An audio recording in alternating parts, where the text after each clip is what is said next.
Hammaga assalomu alaykum. Bugungi temamiz shogird olmoqchiman. Agar shogird tutish niyati bor aka-ukalar bo'lsa, bemalol pastda nomer qoldiraman, telefon qilasizlar.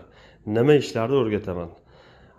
Saka diska to'g'irlash, temir diska to'g'irlash, xudo xolisa skuter, mototsikl diskalarini to'g'irlash, argon dugovoy svarga juda katta yo'nalish, bu sohani o'rgataman, xudo xolisa. Xo'p, undan keyin mana shilipovka xizmatlarini ham o'rganaman desa, mana instrumentim bor, yangi, xudo xolisa shuni ham o'rgataman. Faqat telefon pastda nomerda qoldiraman, pastda telefon nomeri qoldiraman, bemalol telefon qilib bilishlaringiz mumkin. Ish joyim bor, aniq joy Surxondaryo Denovda. Bemalol denovlik, surxondaryolik aka-ukalar, любой joydan qarorchi qiziqqan insonlar bo'lsa, xudo xolisa shunaqa 4-5 ta yo'nalishda shogird olmoqchiman. Kimga qiziq bo'lsa, pastda telefon nomerlar bor, bemalol telefon qilib murojaat qilishlaringiz mumkin. Hammalaringizga e'tibor uchun kattakon rahmat. Sog' bo'linglar.